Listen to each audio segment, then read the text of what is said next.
Hello, dears, this is the Study Sculpt channel and you are listening to The Zoo Story, is a one-act play by American playwright Edward Albee. His first play, it was written in 1958 and completed in just 3 weeks. The play explores themes of isolation, loneliness, miscommunication as anathematization, social disparity, and dehumanization in a materialistic world. Characters: Peter, a man in his early 40s, neither fat nor gaunt, neither handsome nor homely. He wears tweeds, smokes a pipe, carries horn-rimmed glasses.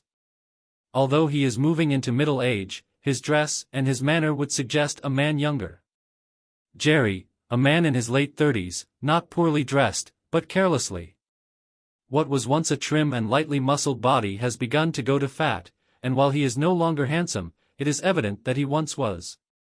His fall from physical grace should not suggest debauchery. He has, to come closest to it, a great weariness. The scene: it is Central Park, a Sunday afternoon in summer, the present. There are 2 park benches, one towards either side of the stage. They both face the audience. Behind them, foliage, trees, sky. At the beginning, Peter is seated on one of the benches. As the curtain rises, Peter is seated on the bench stage right. He is reading a book. He stops reading, cleans his glasses, goes back to reading. Jerry enters. Jerry, I've been to the zoo. Peter doesn't notice. I said, I've been to the zoo. Mister, I've been to the zoo. Peter, HM? What? I'm sorry, were you talking to me? Jerry, I went to the zoo, and then I walked until I came here. Have I been walking north? Peter, puzzled, north? Why? I think so. Let me see. Jerry, pointing past the audience, is that 5th Avenue? Peter, why yes, it is. Jerry, and what is that cross street there, that one, to the right? Peter, that? Oh, that's 74th Street. Jerry, and the zoo is around 60-5 FTH Street, so, I've been walking north. Peter, anxious to get back to his reading, yes, it would seem so. Jerry, good old north. Peter, lightly, by reflex, ha, ha. Jerry, after a slight pause, but not due north. Peter, well, no, not due north, but, we, call it north. It's northerly. Jerry, watches as Peter, anxious to dismiss him, prepares his pipe. Well, boy, you're not going to get lung cancer, are you? Peter, looks up, a little annoyed, then smiles, no, sir. Not from this. Jerry, no, sir. What you'll probably get is cancer of the mouth, and then you'll have to wear one of those things Freud wore after they took one whole side of his jaw away. What do they call those things? Peter, uncomfortable, a prosthesis? Jerry, the very thing. A prosthesis. You're an educated man, aren't you? Are you a doctor? Peter, oh, no. I read about it somewhere, Time magazine, I think. He turns to his book. Jerry, well, Time magazine isn't for blockheads. Peter, no, I suppose not. Jerry, after a pause, boy, I'm glad that's 5th Avenue there. Peter, vaguely, yes. Jerry, I don't like the west side of the park much. Peter, oh? Then, slightly wary, but interested, why? Jerry, offhand, I don't know. Peter, oh.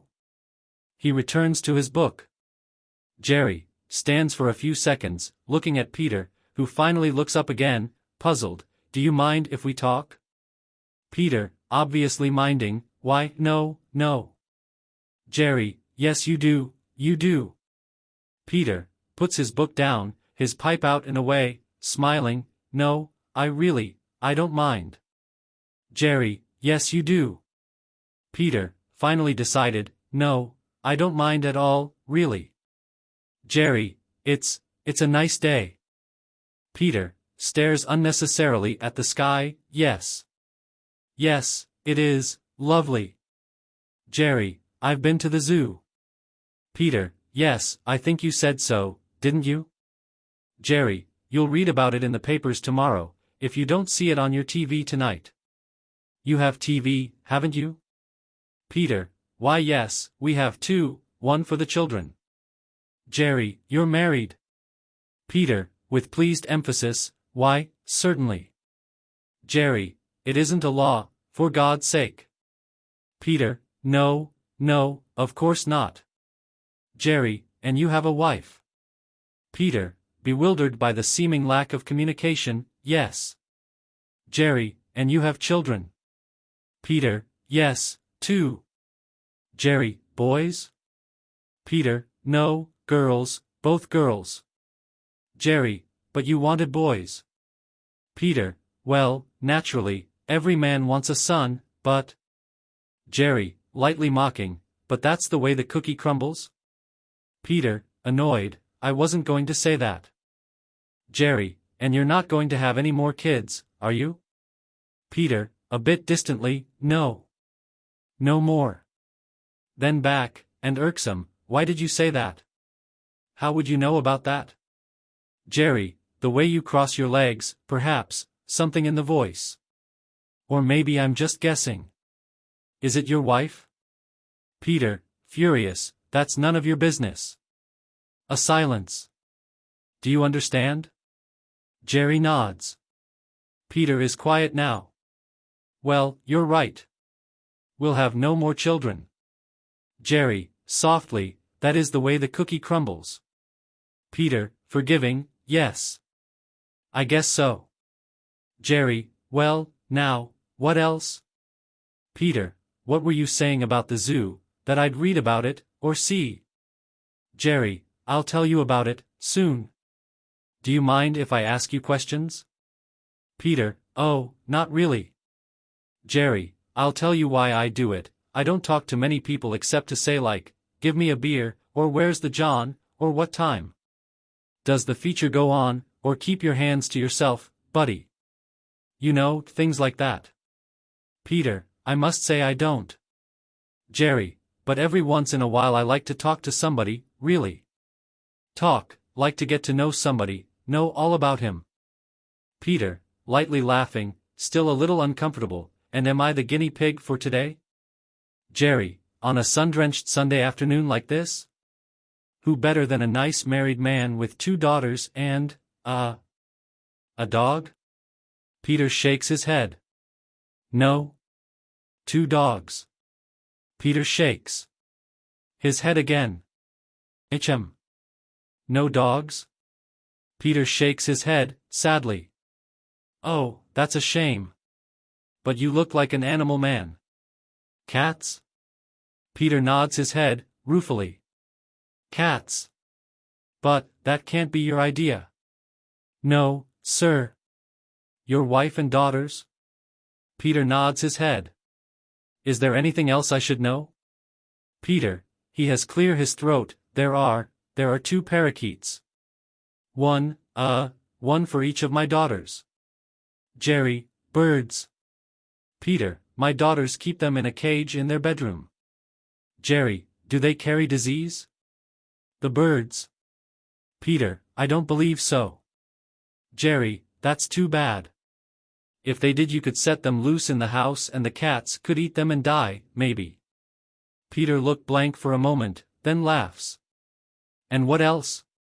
What do you do to support your enormous household? Peter, I have an executive position with a small publishing house. We publish textbooks. Jerry, that sounds nice, very nice. What do you make? Peter, still cheerful, now look here. Jerry, oh, come on.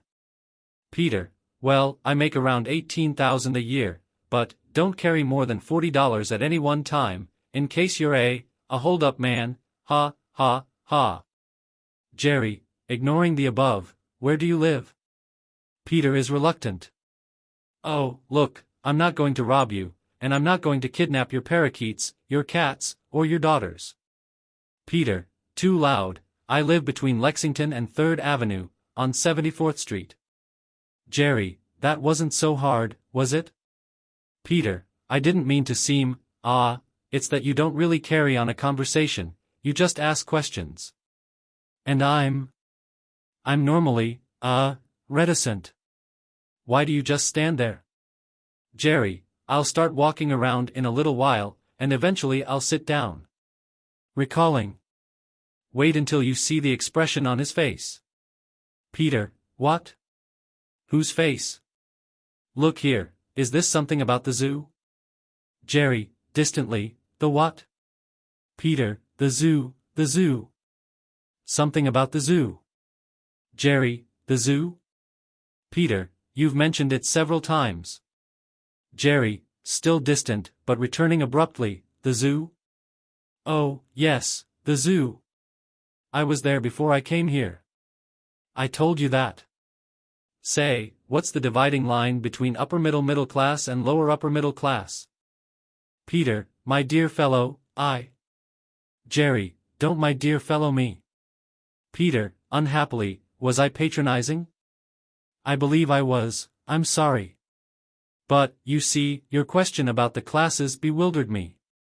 Jerry, and when you're bewildered you become patronizing? Peter, I don't express myself too well, sometimes. He attempts a joke on himself. I'm in publishing, not writing.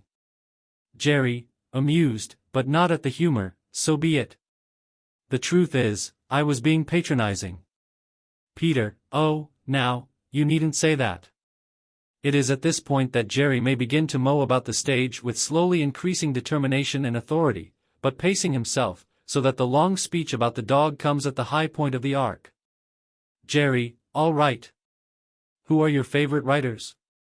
Baudelaire and J.P. Marquand? Peter, wary, well, I like a great many writers, I have a considerable catholicity of taste, if I may say so.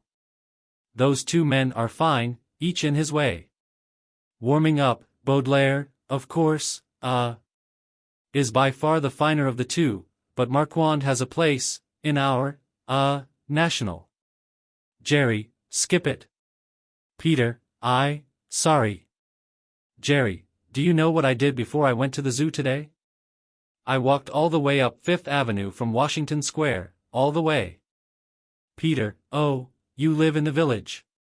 This seems to enlighten Peter. Jerry, no, I don't. I took the subway down to the village so I could walk all the way up Fifth Avenue to the zoo. It's one of those things a person has to do. Sometimes a person has to go a very long distance out of his way to come back a short distance correctly. Peter, almost pouting, oh, I thought you lived in the village. Jerry, what were you trying to do? Make sense out of things? Bring order? The old pigeonhole bit? Well, that's easy, I'll tell you. I live in a 4-story brownstone rooming house on the Upper West Side between Columbus Avenue and Central Park West. I live on the top floor, rear, west. It's a laughably small room, and one of my walls is made of beaver board. This beaver board separates my room from another laughably small room, so I assume that the two rooms were once one room, a small room, but not necessarily laughable. The room beyond my beaver board wall is occupied by a colored queen who always keeps his door open, well, not always but always when he's plucking his eyebrows, which he does with Buddhist concentration. This colored queen has rotten teeth, which is rare, and he has a Japanese kimono, which is also pretty rare, and he wears this kimono to and from the John in the hall, which is pretty frequent. I mean, he goes to the John a lot. He never bothers me, and never brings anyone up to his room. All he does is pluck his eyebrows, wear his kimono and go to the John. Now, the two front rooms on my floor are a little larger, I guess, but they're pretty small, too. There's a Puerto Rican family in one of them, a husband, a wife, and some kids, I don't know how many. These people entertain a lot. And in the other front room, there's somebody living there, but I don't know who it is. I've never seen who it is. Never. Never ever. Peter, embarrassed, why do you live there? Jerry, from a distance again, I don't know. Peter, it doesn't sound a very nice place, where you live. Jerry, well, no, it isn't an apartment in the East 70s. But, then again, I don't have one wife, 2 daughters, 2 cats and 2 parakeets. What I do have, I have toilet articles, a few clothes, a hot plate that I'm not supposed to have, a can opener, one that works with a key, you know, a knife, 2 forks, and 2 spoons, 1 small, 1 large, 3 plates, a cup, a saucer, a drinking glass, 2 picture frames, both empty, 8 or 9 books, a pack of pornographic playing cards, regular deck, an old Western Union typewriter that prints nothing but capital letters, and a small strongbox without a lock which has in it, what? Rocks. Some rocks, see rounded rocks I picked up on the beach when I was a kid. Under which, weighed down, are some letters, please why don't you do this, and please when will you do that letters. And when letters, too. When will you write? When will you come? When? These letters are from more recent years. Peter stares glumly at his shoes, then, about those 2 empty picture frames. Jerry, I don't see why they need any explanation at all. Isn't it clear? I don't have pictures of anyone to put in them. Peter, your parents, perhaps, a girlfriend. Jerry, you're a very sweet man, and you're possessed of a truly enviable innocence. But good old Mom and good old Pop are dead, you know? I'm broken up about it, too. I mean really. But that particular vaudeville act is playing the Cloud Circuit now, so I don't see how I can look at them, all neat and framed. Besides, or, rather, to be pointed about it, good old Mom walked out on good old Pop when I was 10.5 years old. She embarked on an adulterous turn of our southern states, a journey of a year's duration, and her most constant companion, among many others, was a Mr. Barleycorn. At least, that's what good old Pop told me after he went down, came back, brought her body north. We'd received the news between Christmas and New Year's, you see, that good old Mom had parted with the ghost in some dump in Alabama. And, without the ghost, she was less welcome. I mean, what was she? A stiff, a northern stiff. At any rate, good old Pop celebrated the new year for an even 2 weeks and then slapped into the front of a somewhat moving city omnibus, which sort of cleaned things out family-wise. Well no, then there was Mom's sister, who was given neither to sin nor the consolations of the bottle. I moved in on her, and my memory of her is slight excepting I remember still that she did all things dourly, sleeping, eating, working, praying. She dropped dead on the stairs to her apartment, my apartment then. 2, on the afternoon of my high school graduation. A terribly Middle European joke, if you ask me. Peter, oh my. Jerry, oh, you're what? But that was a long time ago, and I have no feeling about any of it that I care to admit to myself. Perhaps you can see, though, why good old Mom and good old Pop are frameless. What's your name? Your first name? Jerry, I'd forgotten to ask you. I'm Jerry.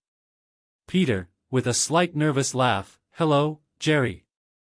Jerry nods his hello, and let's see now, what's the point of having a girl's picture, especially in 2 frames? I have 2 picture frames, you remember. I never see the pretty little ladies more than once, and most of them wouldn't be caught in the same room with a camera. It's odd, and I wonder if it's sad. Peter, the girls? Jerry, no. I wonder if it's sad that I never see the little ladies more than once. I've never been able to have sex with, or, how is it put? Make love to anybody more than once. Once, that's it. Oh, wait, for a week and a half, when I was 15, and I hang my head in shame that puberty was late. I was homosexual. I mean, I was queer. Very fast, queer, with bells ringing, banners snapping in the wind. And for those 11 days, I met at least twice a day with the park superintendent's son, a Greek boy, whose birthday was the same as mine, except he was a year older. I think I was very much in love, maybe just with sex. But that was the jazz of a very special hotel, wasn't it? And now, oh, do I love the little ladies, really, I love them. For about an hour. Peter, well, it seems perfectly simple to me. Jerry, angry, look. Are you going to tell me to get married and have parakeets? Peter, angry himself, forget the parakeets. And stay single if you want to. It's no business of mine. I didn't start this conversation in the... Jerry, all right, all right. I'm sorry. All right? You're not angry? Peter, laughing, no, I'm not angry. Jerry, relieved, good. Now back to his previous tone. Interesting that you asked me about the picture frames. I would have thought that you would have asked me about the pornographic playing cards. Peter, with a knowing smile, oh, I've seen those cards. Jerry, that's not the point. Laughs, I suppose when you were a kid you and your pals passed them around, or you had a pack of your own. Peter, WDL, I guess a lot of us did. Jerry, and you threw them away just before you got married. Peter, oh, now, look here. I didn't need anything like that when I got older. Jerry, no? Peter, embarrassed, I'd rather not talk about these things. Jerry, so? Don't. Besides, I wasn't trying to pull your post-adolescent sexual life and hard times. What I wanted to get at is the value difference between pornographic playing cards when you're a kid and pornographic playing cards when you're older. It's that when you're a kid you use the cards as a substitute for a real experience, and when you're older you use real experience as a substitute for the fantasy. But I imagine you'd rather hear about what happened at the zoo.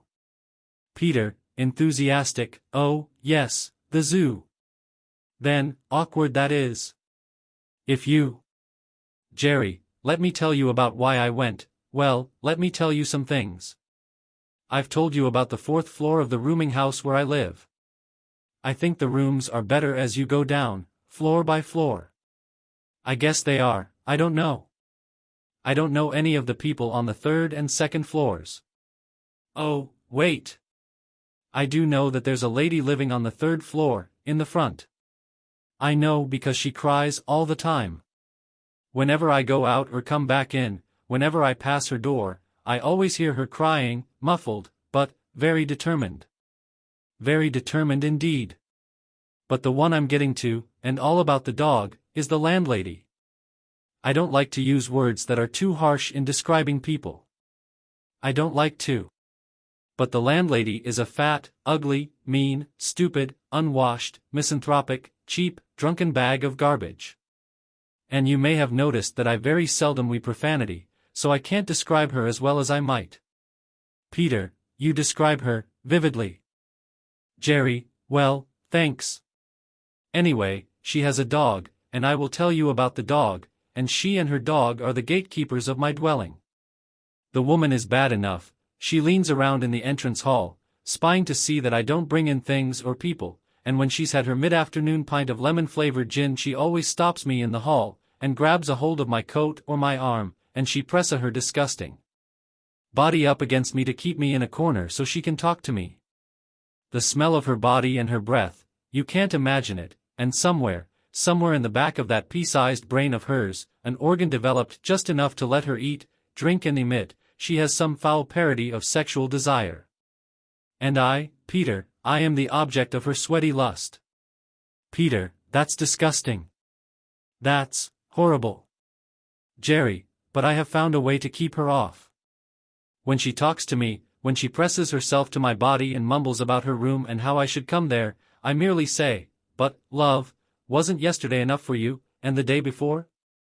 Then she puzzles, she makes slits of her tiny eyes, she sways a little, and then, Peter, and it is at this moment that I think I might be doing some good in that tormented house, a simple-minded smile begins to form on her unthinkable face, and she giggles and groans as she thinks about yesterday and the day before, as she believes and relives what never happened.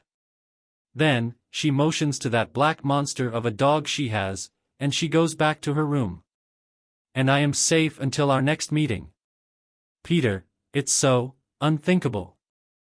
I find it hard to believe that people such as that really are. Jerry, lightly mocking, it's for reading about, isn't it? Peter, Seriously, yes. Jerry, and fact is better left to fiction. You're right, Peter. Well, what I have been meaning to tell you about is the dog. I shall, now. Peter, nervously, oh, yes, the dog.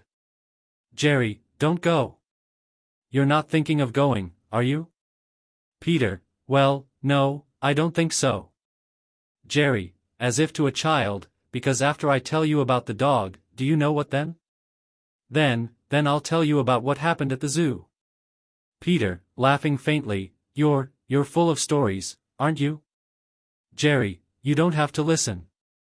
Nobody is holding you here, remember that. Keep that in your mind. Peter, irritably, I know that. Jerry, you do? Good.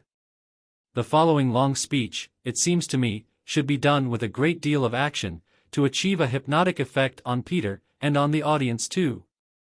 Some specific actions have been suggested, but the director and the actor playing Jerry might best work it out for themselves. All right. As if reading from a huge billboard, the story of Jerry and the dog. Natural again, what I am going to tell you has something to do with how sometimes it's necessary to go a long distance out of the way in order to come back a short distance correctly, or maybe I only think that it has something to do with that. But it's why I went to the zoo today, and why I walked northerly, rather, until I came here.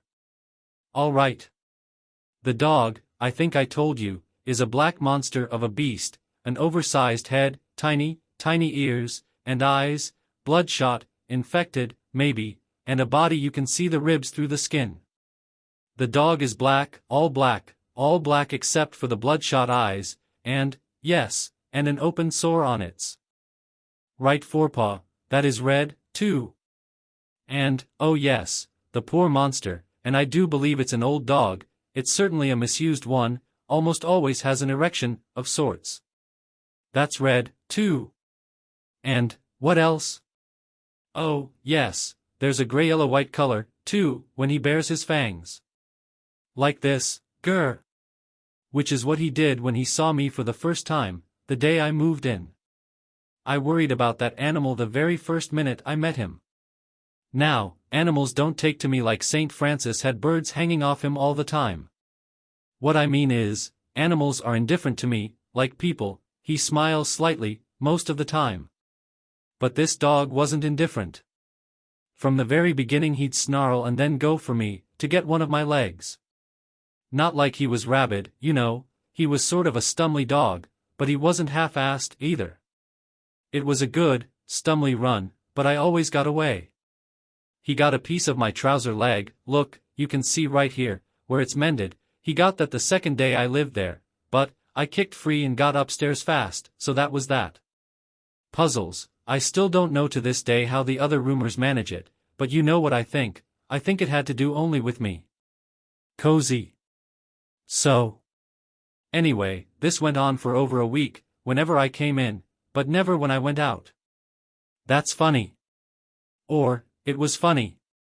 I could pack up and live in the street for all the dog cared. Well, I thought about it up in my room one day, one of the times after I'd bolted upstairs, and I made up my mind. I decided, first, I'll kill the dog with kindness, and if that doesn't work, I'll just kill him. Peter winces.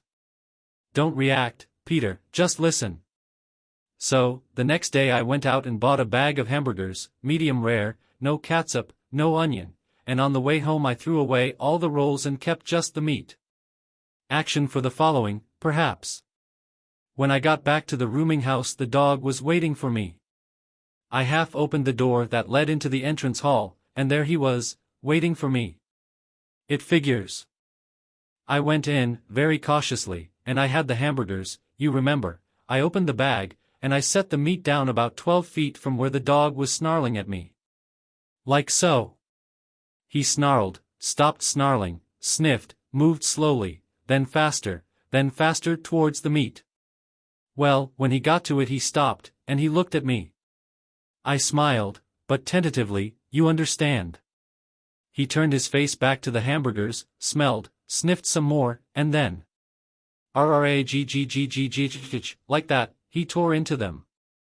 It was as if he had never eaten anything in his life before, except like garbage. Which might very well have been the truth. I don't think the landlady ever eats anything but garbage. But he ate all the hamburgers, almost all at once, making sounds in his throat like a woman. Then, when he'd finished the meat, the hamburger, and tried to eat the paper, too, he sat down and smiled. I think he smiled. I know cats do. It was a very gratifying few moments. Then, bam, he snarled and made for me again. He didn't get me this time, either. So, I got upstairs, and I lay down on my bed and started to think about the dog again. To be truthful, I was offended, and I was damn mad, too. It was 6 perfectly good hamburgers with not enough pork in them to make it disgusting. I was offended. But, after a while, I decided to try it for a few more days. If you think about it, this dog had what amounted to an antipathy towards me, really. And, I wondered if I mightn't overcome this antipathy. So, I tried it for 5 more days, but it was always the same: snarl, sniff, move, faster, stare, gobble, raggg, smile, snarl, bam. Well, now, by this time Columbus Avenue was strewn with hamburger rolls and I was less offended than disgusted. So, I decided to kill the dog. Peter raises a hand in protest. Oh, don't be so alarmed, Peter, I didn't succeed. The day I tried to kill the dog I bought only 1 hamburger and what I thought was a murderous portion of rat poison.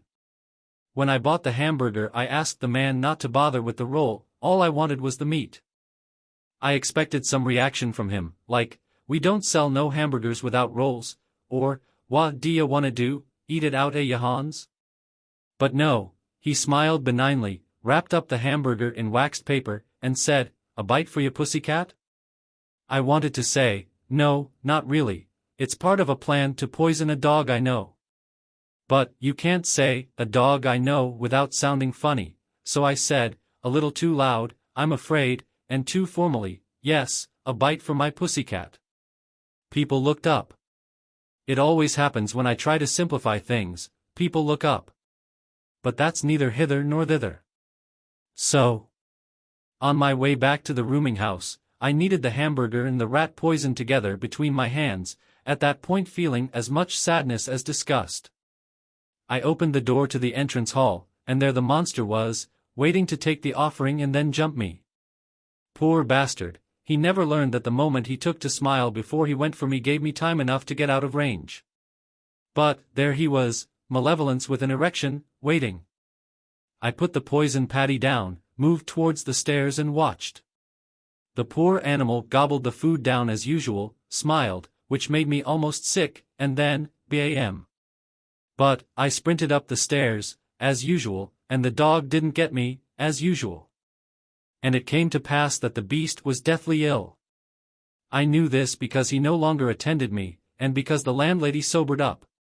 She stopped me in the hall the same evening of the attempted murder and confided the information that God had struck her puppy dog a surely fatal blow. She had forgotten her bewildered lust, and her eyes were wide open for the first time. They looked like the dog's eyes. She sniveled and implored me to pray for the animal. I wanted to say to her, "Madam, I have myself to pray for, the colored queen, the Puerto Rican family, the person in the front room whom I've never seen, the woman who cries deliberately behind her closed door, and the rest of the people in all rooming houses, everywhere. Besides, madam, I don't understand how to pray." But, to simplify things, I told her I would pray. She looked up. She said that I was a liar, and that I probably wanted the dog to die. I told her, and there was so much truth here, that I didn't want the dog to die. I didn't, and not just because I'd poisoned him. I'm afraid that I must tell you I wanted the dog to live so that I could see what our new relationship might come to.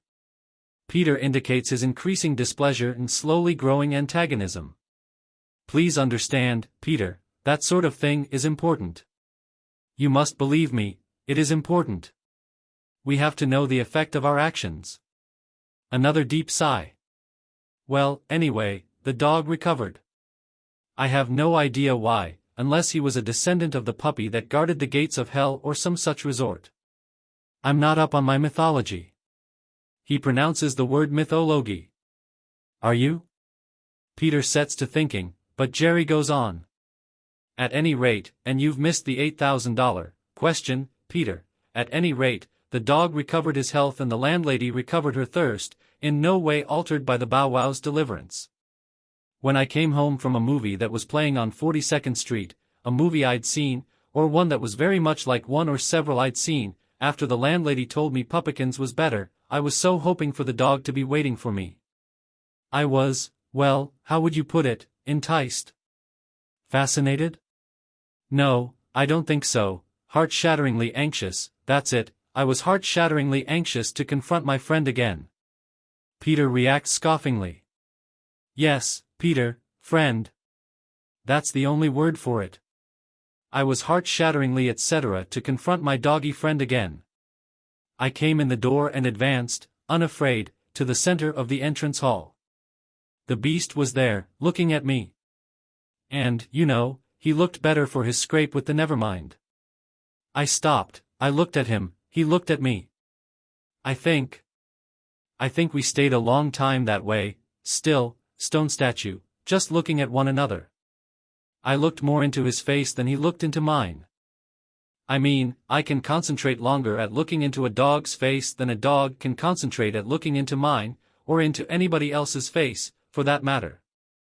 But during that 20 seconds or 2 hours that we looked into each other's face, we made contact.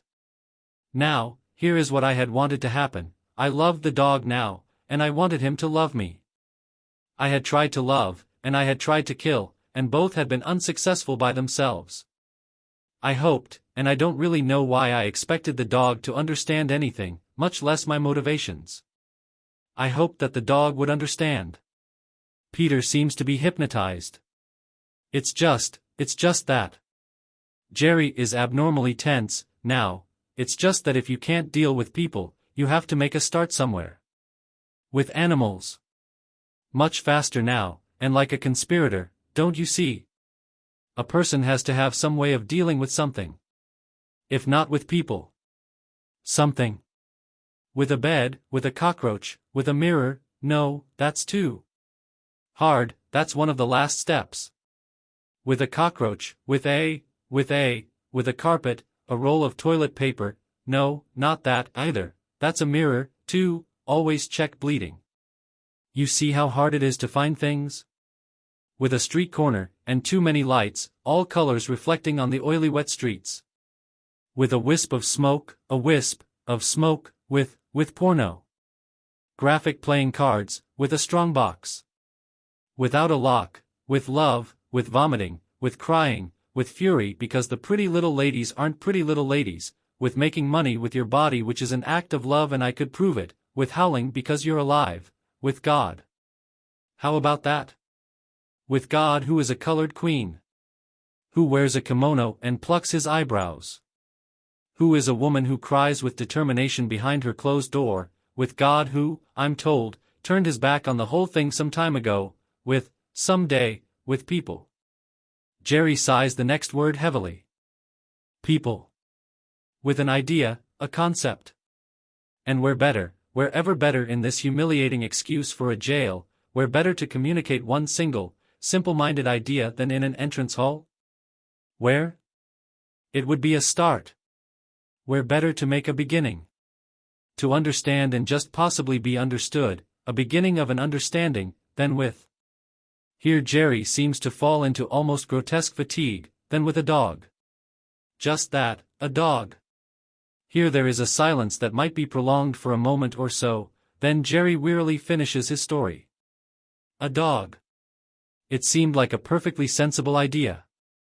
Man is a dog's best friend, remember. So, the dog and I looked at each other. I longer than the dog. And what I saw then has been the same ever since. Whenever the dog and I see each other we both stop where we are. We regard each other with a mixture of sadness and suspicion, and then we feign indifference. We walk past each other safely, we have an understanding.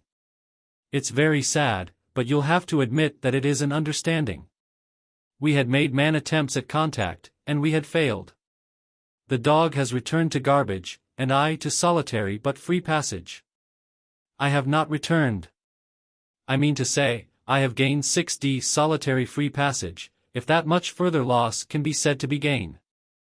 I have learned that neither kindness nor cruelty by themselves, independent of each other, creates any effect beyond themselves, and I have learned that the two combined, together, at the same time, are the teaching emotion. And what is gained is loss. And what has been the result? The dog and I have attained a compromise, more of a bargain, really. We neither love nor hurt because we do not try to reach each other. And, was trying to feed the dog an act of love? And, perhaps, was the dog's attempt to bite me not an act of love? If we can so misunderstand, well then, why have we invented the word love in the first place? There is silence.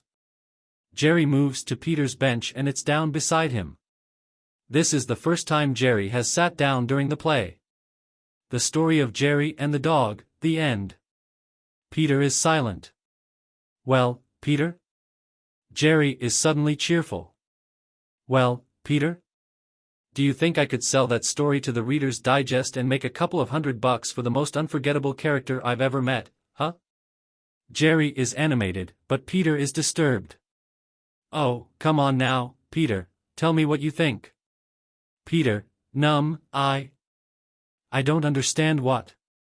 I don't think Now almost tearfully, why did you tell me all of this? Jerry, why not? Peter, I don't understand. Jerry, furious, but whispering, that's a lie. Peter, no. No, it's not. Jerry, quietly, I tried to explain it to you as I went along. I went slowly, it all has to do with. Peter, I don't want to hear any more. I don't understand you, or your landlady, or her dog. Jerry, her dog. I thought it was my. No. No, you're right. It is her dog. Looks at Peter intently, shaking his head. I don't know what I was thinking about, of course you don't understand. In a monotone, wearily, I don't live in your block, I'm not married to two parakeets, or whatever your setup is. I am a permanent transient, and my home is the sickening rooming houses on the west side of New York City, which is the greatest city in the world. Amen. Peter, I'm sorry, I didn't mean to. Jerry, forget it. I suppose you don't quite know what to make of me, eh?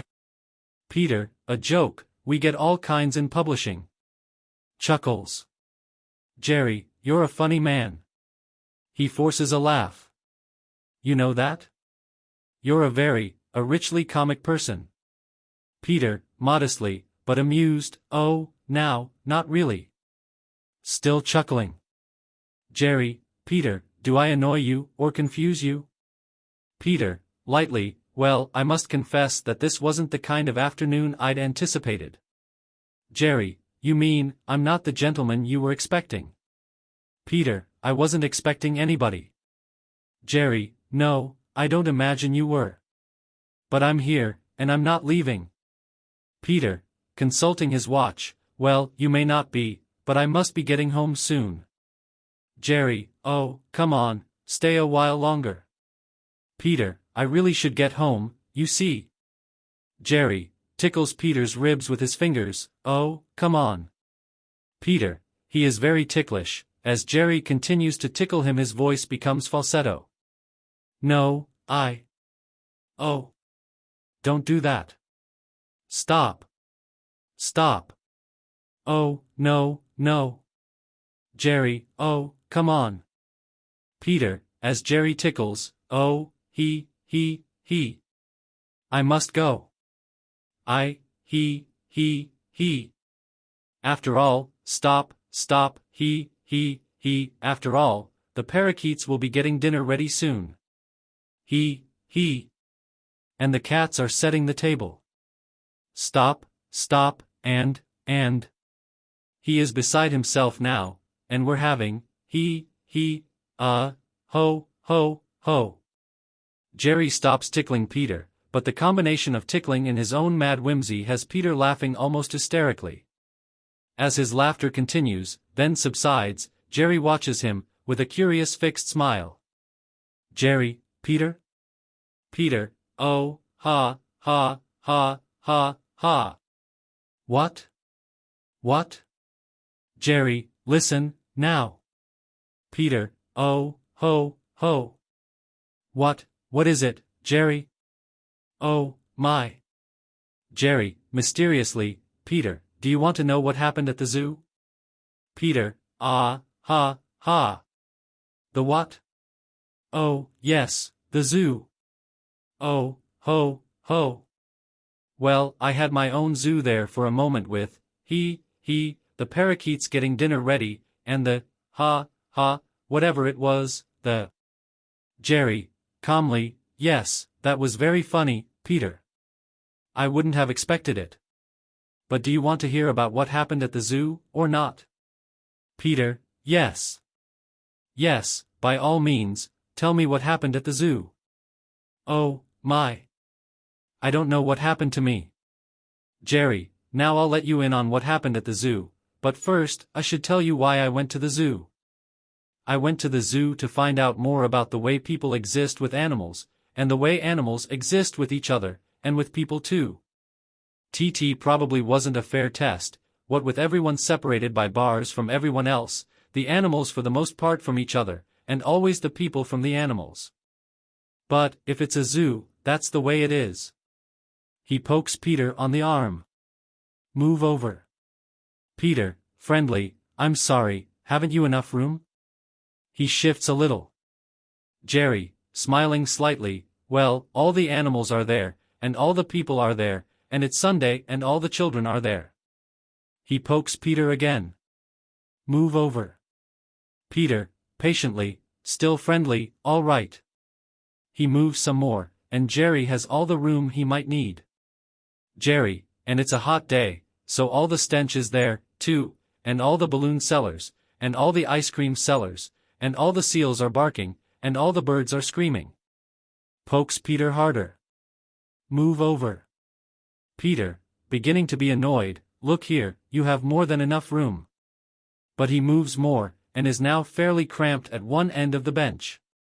Jerry, and I am there, and it's feeding time at the lion's house, and the lion keeper comes into the lion cage, one of the lion cages, to feed one of the lions.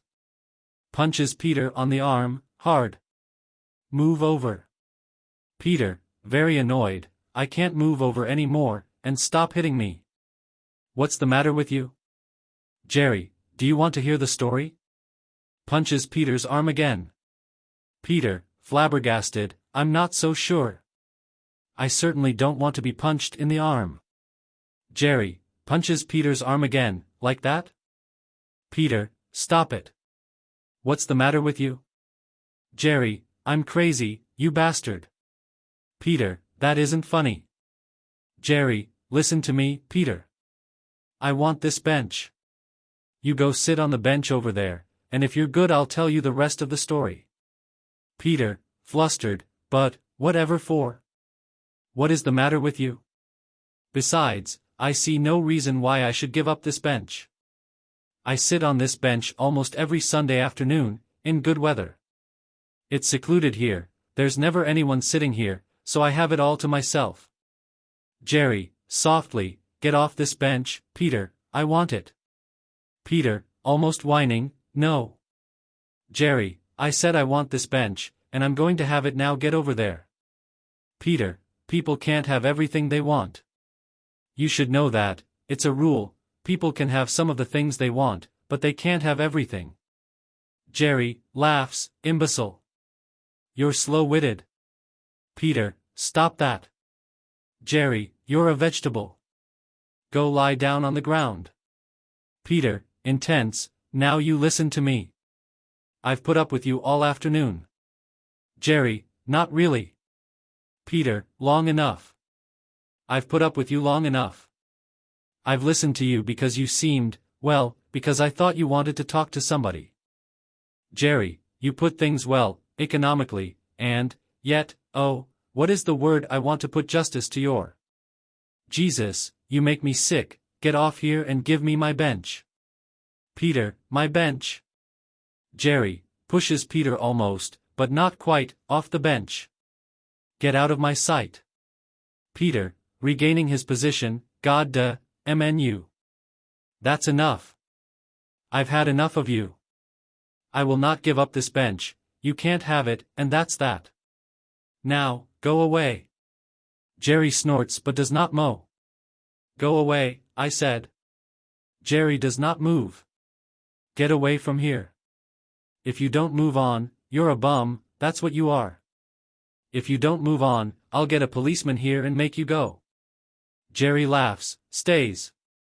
I warn you, I'll call a policeman. Jerry, softly, you won't find a policeman around here, they're all over on the west side of the park chasing fairies down from trees or out of the bushes. That's all they do. That's their function. So scream your head off, it won't do you any good. Peter, police. I warn you, I'll have you arrested. Police. Pause. I said police. Pause. I feel ridiculous. Jerry, you look ridiculous, a grown man screaming for the police on a bright Sunday afternoon in the park with nobody harming you. If a policeman did fill his quota and come sludging over this way, he'd probably take you in as a nut. Peter, with disgust and impotence, great God, I just came here to read, and now you want me to give up the bench. You're mad. Jerry, hey, I got news for you, as they say. I'm on your precious bench, and you're never going to have it for yourself again. Peter, furious, look, you, get off my bench. I don't care if it makes any sense or not. I want this bench to myself, I want you off it. Jerry, mocking, look who's mad. Peter, get out. Jerry, no. Peter, I warn you. Jerry, do you know how ridiculous you look now? Peter, his fury and self-consciousness have possessed him, it doesn't matter. He is almost crying. Get away from my bench. Jerry, why? You have everything in the world you want, you've told me about your home, and your family, and your own little zoo. You have everything, and now you want this bench. Are these the things men fight for? Tell me, Peter, is this bench, this iron and this wood, is this your honor? Is this the thing in the world you'd fight for? Can you think of anything more absurd? Peter, absurd? Look, I'm not going to talk to you about honor, or even try to explain it to you. Besides, it isn't a question of honor, but even if it were, you wouldn't understand. Jerry, contemptuously, you don't even know what you're saying, do you? This is probably the first time in your life you've had anything more trying to face than changing your cat's toilet box. Stupid. Don't you have any idea, no even the slightest, what other people need? Peter, oh, boy, listen to you, well, you don't need this bench. That's for sure. Jerry, yes, I do. Peter, quivering, I've come here for years, I have hours of great pleasure, great satisfaction, right here. And that's important to a man. I'm a responsible person, and I'm a grown-up. This is my bench, and you have no right to take it away from me. Jerry, fight for it, then. Defend yourself, defend your bench. Peter, you've pushed me to it. Get up and fight. Jerry, like a man? Peter, still angry, yes, like a man, if you insist on mocking me even further. Jerry, I'll have to give you credit for one thing, you are a vegetable, and a slightly nearsighted one, I think. Peter, that's enough. Jerry, but, you know, as they say on TV all the time, pound you know pound, and I mean this, Peter, you have a certain dignity, it surprises me. Peter, stop. Jerry, rises lazily, very well, Peter, we'll battle for the bench, but we're not evenly matched. He takes out and clicks open an ugly-looking knife. Peter, suddenly awakening to the reality of the situation. You are mad. You're stark raving mad. You're going to kill me. But before Peter has time to think what to do, Jerry tosses the knife at Peter's feet. Jerry, there you go. Pick it up. You have the knife and will be more evenly matched. Peter, horrified, no. Jerry rushes over to Peter, grabs him by the collar. Peter rises, their faces almost touch. Jerry, now you pick up that knife and you fight with me. You fight for your self-respect, you fight for that goddamned bench. Peter, struggling, no. Let go of me. Help. Jerry slaps Peter on each, fight, you miserable bastard, fight for that bench, fight for your parakeets, fight for your cats, fight for your 2 daughters, fight for your wife, fight for your manhood, you pathetic little vegetable. Spits in Peter's face, you couldn't even get your wife with a male child. Peter breaks away, enraged, it's a matter of genetics, not manhood, you monster. He darts down, picks up the knife and backs a little, breathing heavily. I'll give you one last chance, get out of here and leave me alone. He holds the knife with a firm arm, but far in front of him, not to attack, but to defend. Jerry sighs heavily, so be it. With a rush he charges Peter and impales himself on the knife. Tableau. For just a moment, complete silence, Jerry impaled on the knife at the end of Peter's still firm arm. Then Peter screams, pulls away, leaving the knife in Jerry. Jerry is motionless, on point. Then he, too, screams, and it must be the sound of an infuriated and fatally wounded animal. With the knife in him, he stumbles back to the bench that Peter had vacated. He crumbles there, sitting, facing Peter, his eyes wide in agony, his mouth open. Peter, whispering, "Oh my God, oh my God, my God." Peter repeats these words many times, very rapidly. Jerry is dying, but now his expression seems to change. His features relax, and while his voice varies, sometimes wrenched with pain, for the most part he seems removed from his dying. He smiles. Jerry, thank you, Peter.